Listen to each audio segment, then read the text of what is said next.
Get ready with me and let's talk about my history with BPD. So, I was diagnosed with borderline personality disorder in 2020 when I was actually in residential rehab for basically reaching like mental health rock bottom.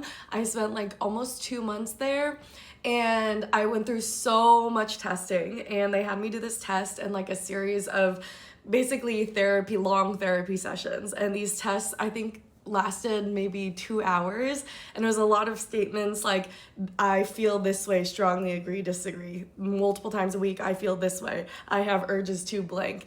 And basically, BPD, which stands for borderline personality disorder, there are like 9 traits, and I believe if you reach 7 of them, you get the diagnosis. And so I reached 7 of them, I got the diagnosis, and honestly, when I got it, it was just a huge sigh of relief because I feel like I finally had an answer to a lot of things that I'd been blaming myself for. And it just kind of allowed me to give myself a lot more space to just be. But it also gave me like a very clear path for treatment. So with BPD, there is specifically a modality of therapy called DBT, dialectical behavioral therapy.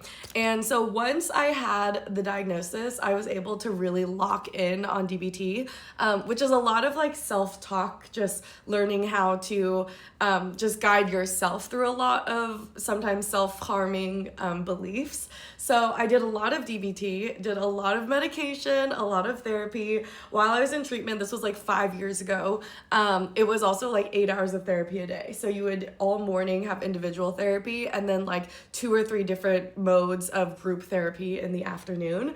And so I did that like for a whole summer. Then I was in like intensive follow-up, like outpatient stuff, especially with DBT for the following year.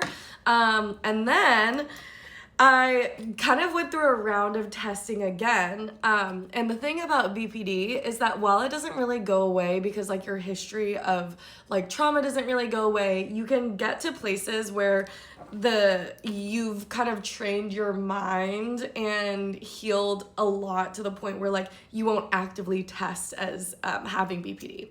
And so that's kind of the point that I'm at now, where I did kind of another round of testing a couple years ago and basically still have kind of cognitive or complex PTSD, but I am not testing as like I don't think active is the right word. I'm not testing for like all 7 of those symptoms in the same active way that I was before. And so the way that I talk to like a therapist about it is that like I've had BPD in the past. Obviously, I still have it, but the last time I did testing,